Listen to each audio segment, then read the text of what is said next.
คือที่พูดเนี่ยผมอิจฉา นะฮะเพราะว่าเราก็อยู่ในเมืองผมก็เห็นคนในเมืองเนี่ยพ่ออุ้ยแม่อุ้ยตาดำๆในเมืองเนี่ยถีบปั่นรถถีบขายแต่ละอันเนี่ยฮะโอ้ยแต่ละครั้งกว่าจะได้เงินอันนั้นปลูกแป๊บเดียวลงทุนนิดเดียวผมว่าไม่เป็นธรรมกับพวกแม่อุ้ยในเมืองนะฮะอีกหนึ่งเรื่องราวข่าวคราวครับ22-23คุณผู้ฟังมีโอกาสให้ไปนะฮะวัดสันติธรรมนะฮะ22-23-24นี่เฉพาะอย่างยิ่งวันที่22ฮะเช้าวันที่22เขาจะมีการแห่พระบรมสารีริกธาตุนะครับก็เป็นส่วนของจริงๆเขาไม่ให้พูดนะท่านไม่ให้พูดนะเป็นในส่วนของพระบรมเกศาธาตุทำไมถึงพูดว่าพระบรมเกศาธาตุเพราะว่าในส่วนนี้ฮะเป็นส่วนของพระเกศาขององค์พระสัมมาสัมพุทธเจ้าตอนที่ยังมีพระชนชีพอยู่ยังไม่ปรินิพพานนะฮะคือยังไม่ตายนะฮะเพราะฉะนั้นณตรงนี้นี่เองเนี่ยจึงถือว่าได้รับมือจากนี่ฮะมือของท่านเลยนะครับพอถึงตรงนี้เสร็จปุ๊บเนี่ยอยู่ในมือแล้วฮะเพราะว่าพระบรมสารีริกธาตุเนี่ยนำมาจากวัดมหิยังคเนนะฮะหรือว่าอ่านว่ามหิยังคเนยะราชมหาวิหารวัดนี้อยู่ในศรีลังกานะฮะแล้วก็จัดเป็นวัดที่เป็นโบราณสถาน16วัดนะฮะของศรีลังกาประเทศศรีลังกาแล้วต้องบอกว่านะตรงนี้ที่ให้วัดสันติธรรมมาเพราะว่าท่านติดสัญญาวาจานะฮะแบบสหธรรมิกเลยฮะเพราะฉะนั้นในการส่งมอบเนี่ยนะครับต้องบอกเลยว่าพระอุรวัตตีธรรมรักษ์คีตเถระนี่ฮะนะท่านมอบให้พระครูวิมลโดยจะมีเนี่ยพระเวรดาลูวีอุบาลีรองสังฆราชของสยามวงศ์นะฮะของศรีลังกาเนี่ยท่านจะมาบรรจุด้วยพระองค์เองนะก็คือเป็นรองสมเด็จพระสังฆราชของศรีลังกานะฮะดังนั้นเนี่ยจึงค่อนข้างจะยิ่งใหญ่แล้วตรงนี้อย่างที่ผมเล่าให้ฟังก่อนที่จะบรรจุเนี่ยฮะในข้างในเนี่ยในองค์เจดีย์ของที่วัดมหิยังคเนยะเนี่ยนะฮะมีด้วยกันทั้งสิ้นเนี่ย9เจดีย์ด้วยกันทำไมต้องเป็น9เจดีย์เพราะว่าเจดีย์เนี้ยมันถูกสร้างมาเนี่ยสมัยแรกเลยตั้งแต่ที่องค์พระสัมมาสัมพุทธเจ้าเนี่ยประทานพระเกศาให้หนึ่งกำมือฮะ1 กำมือเลยเอาไว้บูชาเพราะว่าตอนนั้นเนี่ยพระองค์ท่านไปห้ามทัพระหว่างทมิฬกับสิงหนถ้าพูดถึงพันภาษาสมัยก่อนก็ยักษ์ขะกับนาคะพวกยักษ์กับนาคถ้าเราพูดอย่างนี้ถ้าพูดว่ายักษ์กับนาคเนี่ยคนไม่เชื่อมีแล้วเหรอเนี่ยพูดง่ายๆเลยฮะว่าสิงหนกับทมิฬเพราะฉะนั้นเนี่ยพอรบกันเนี่ยพระพุทธองค์ท่านจึงไปห้ามแล้วก็เทศสั่งสอนนะพอเทศเสร็จศึกสงบเลยก็เลยเป็นที่เลื่อมใสนะฮะแล้วก็พระราชทานเขาเรียกทรงประทานไม่ใช่พระราชทานทรงประทานพระเกศาให้ไว้1 กำมือนะให้กับอะไรพระเจ้าสุทธิสมานนะท่านก็เลยสร้างเจดีย์ครอบไว้เลยหลังจากนั้น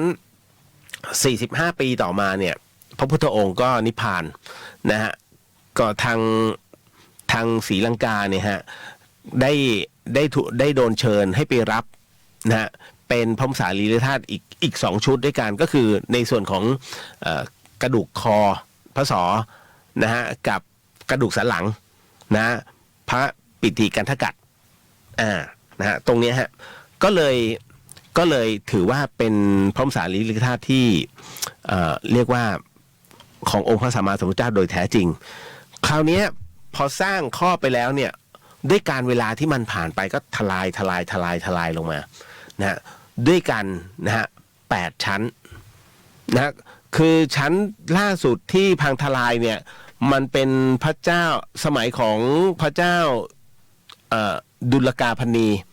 นะฮะเป็นสมัยของพระเจ้าดุลกาพนีแต่ถ้าพูดเป็นภาษาของเขาเนี่ยชื่อว่าอะไรนะฮูลูเกสมูนูในสมัยนั้นดูเก่งนะไม่ใช่ผมมีโพยผมอ่านโพย นะพอถึงนั้นตรงนั้นเสร็จปุ๊บเนี่ยจึงสร้างครอบเอาไว้วันที่หลวงพ่อศรีนวลไปเนี่ยฮะเจ้าอาวาสวัดสันติธรรมไป ต้องไขกุญแจเข้าไปถึง9 ชั้นอะเจดีย์อะล็อกไว้แล้วก็มีเป็นเป็นเจดีย์อะขนาดเล็กนะฮะที่บรรจุพระมหาสารีริกธาตุเขาเปิดให้ดูก่อนนะฮะว่ามีจริงพ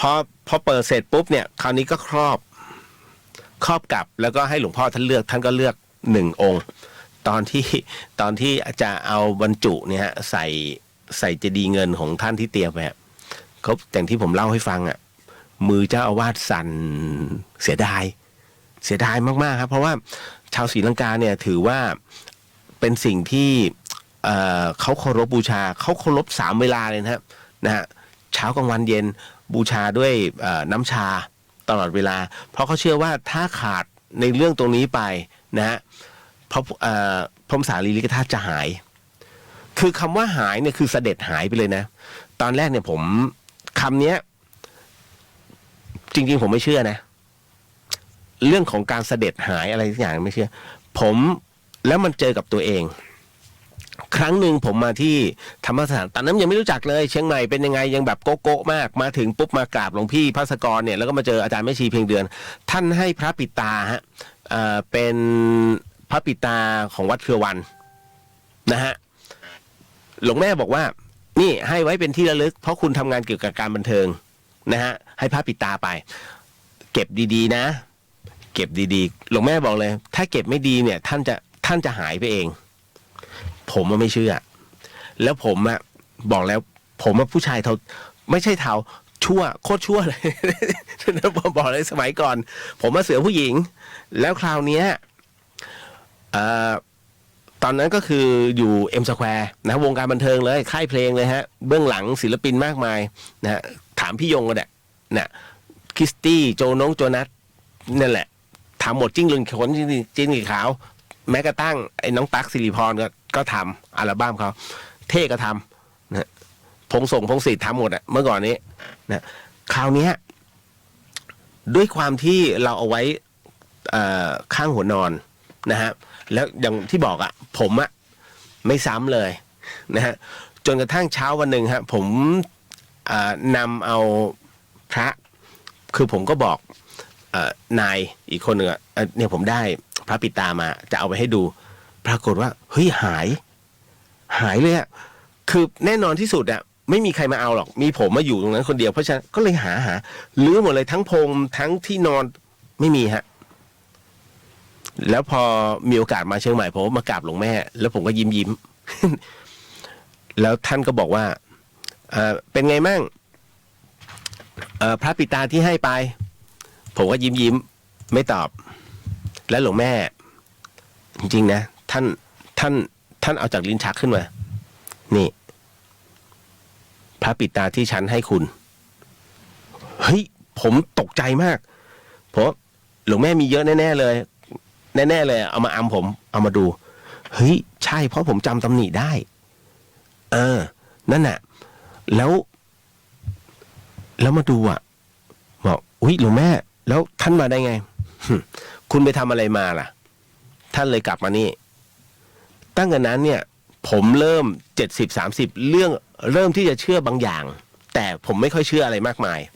จนกระทั่งได้มาบวชได้มาเรียนแล้วก็ได้มาอยู่เชียงใหม่เนี่ยเรื่องราวต่างๆจึงทำให้ผมเชื่อฝังใจเลยว่าเฮ้ยมันมีเรื่องราวแบบนี้จริงๆแล้วมันเกิดขึ้นจริงๆนะฮะนั่นคือสิ่งที่เราเจอไงนั่นน่ะเพราะฉะนั้นเนี่ยครับนี่จึงเป็นความเชื่อว่าถ้าสมมุติว่าเมื่ออัญเชิญพระมหาสารีริกธาตุเนี่ยมาไว้ที่ประเทศไทยนะฮะถ้าหากไม่สวดมนต์ไม่ถวายน้ำชาท่านก็คิดว่าเพราะเนี่ยฮะองค์พระมหาสารีริกธาตุจะเสด็จหายไปดังนั้นทางวัดสันติธรรมก็จึงต้องทำทุกอย่างให้เหมือนศรีลังกาทั้งหมดเลยฮะ